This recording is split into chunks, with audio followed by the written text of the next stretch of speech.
Welcome back, ladies and gentlemen.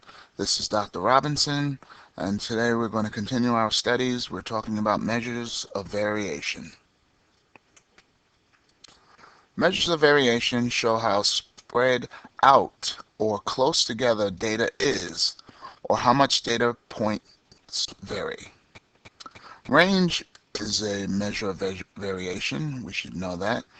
It's the difference between the greatest value of the data set and the least value. Median is when the data is arranged from the least to the greatest, and it divides the data into two equal halves. A lot of times we say it's the middle number. So here we have a set of data. We want to find the median of the data set below. So we have 1, 2, 2, 2, 3, 3, 3, 3, 3, 4, 5, 5. So we have a total of 12 numbers, and we have to order them from least to greatest. And I'm looking at the set. They look like they're already ordered. So all I have to do is go and pick the middle term. So I will look at my data and cross off these three over here and these three at the end over here. And then I got cross off one here, one there, and I'll cross off one here and one here, and I'm left with two numbers in the middle.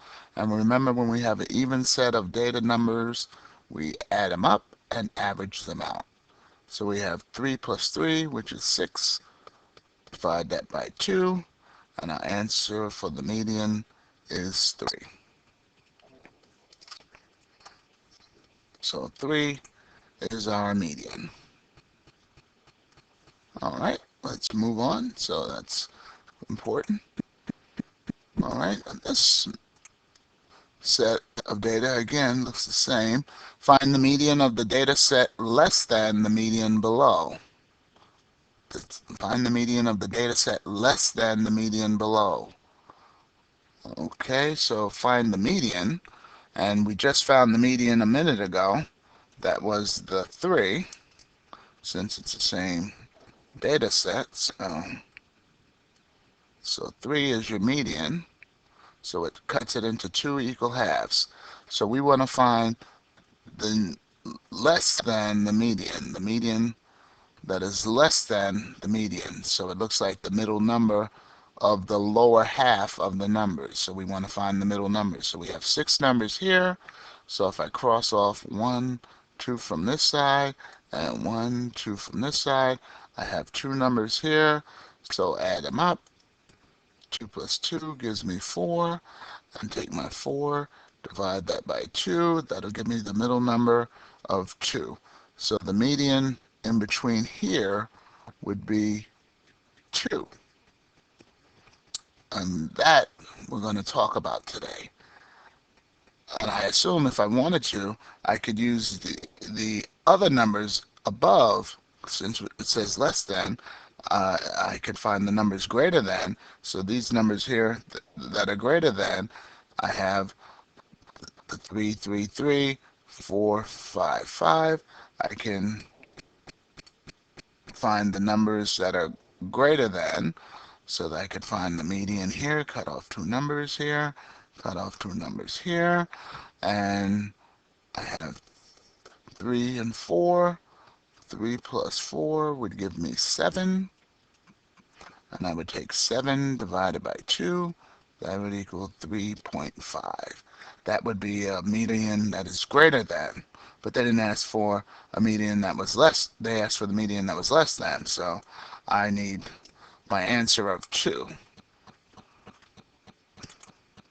So my median that was less than the median was 2. So this is important for what we're going to do today, because those are vocabulary words that I want to introduce to you. And the first term was first quartile. What we just found was the median of the data set that are less than the median. So we found our median, which was 3, and we took a look at the numbers that were less than that median. These numbers over here, the 1, 2, 2, 3, 2, 3, 3, those numbers are less than the median. and that's called our first quartile. We call it Q1 for quartile 1, and that number is 2. Remember, we took the two middle numbers, added them up, and divided by 2 because it's in the middle of the middle. Sometimes you have an odd amount of numbers, and that's easier to find, but here we had an even amount in our data set. So our median would have been 2, or our first quartile here would have been 2. So if you can have a first quartile that's below, you can have the other number, which was greater than the median. The other number, this is called the third quartile of the median.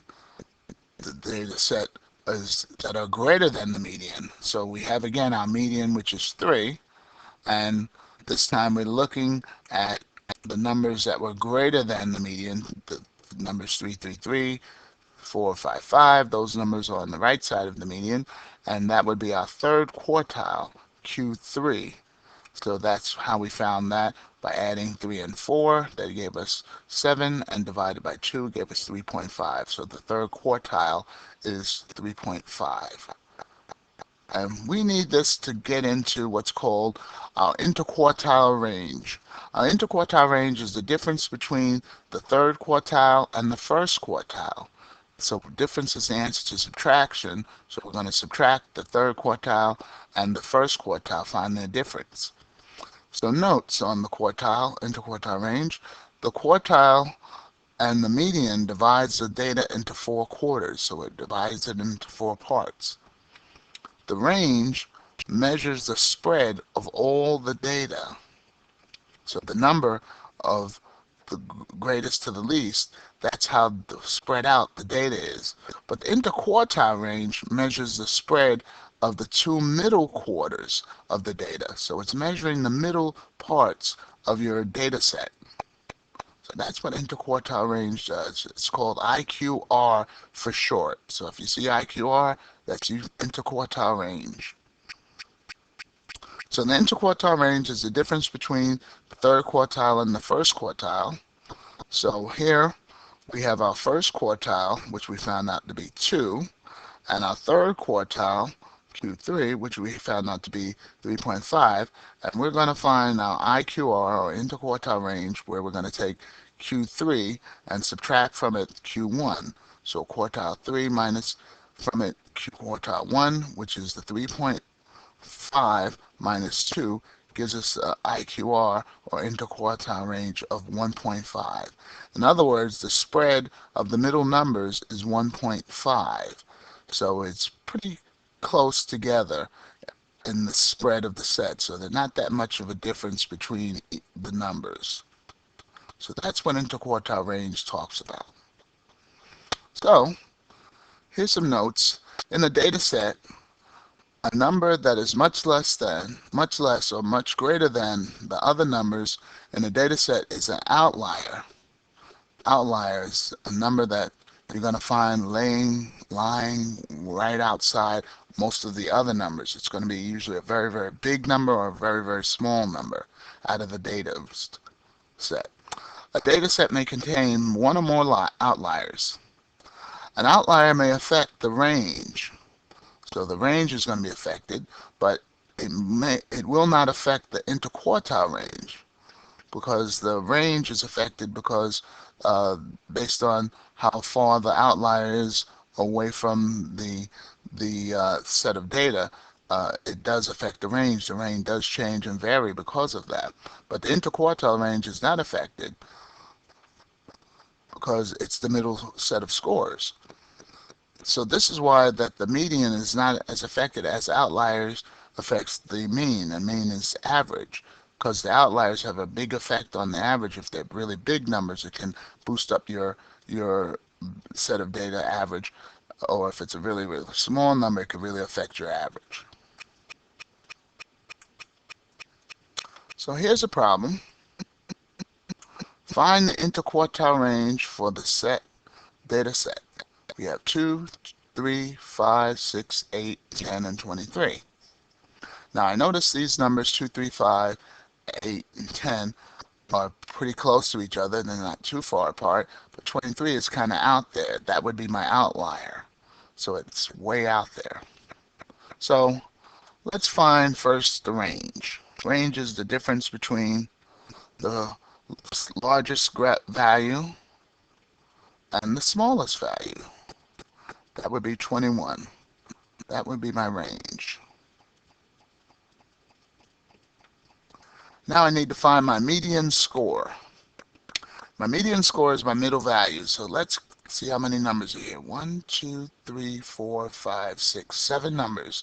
So I'll just go 3 up this way and 3 back this way, and here is my median. So my median is 6. So this is my median. Now, this is a dividing point between the scores. So this is a dividing point. So the median divides. So now I have to look at the lower median, which is my quartile 1. So I have these 3 numbers here, and I just look in the middle, and that would be my quartile 1, my lower quartile, my first quartile. So my quartile 1, Q1, would be 3.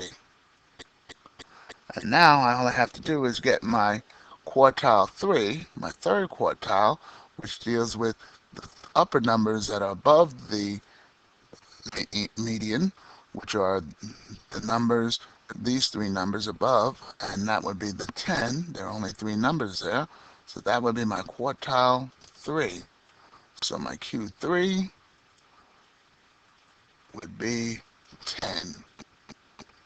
So I got my first quartile, my third upper quartile, my third quartile, and now all I have to do is get my IQR, which is the difference between the first quartile and the third quartile.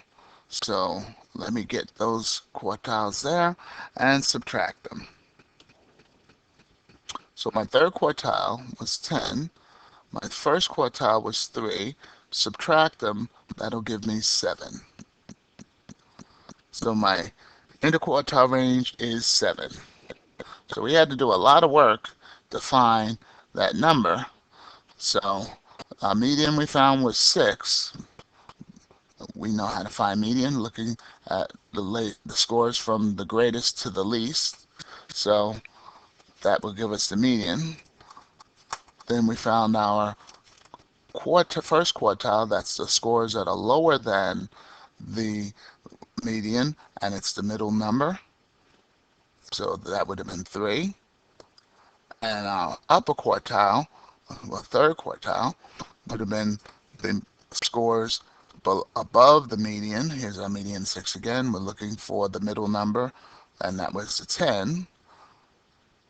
And when we subtract the quartiles, third quartile and the first quartile, we'll get our interquartile range, which is 7.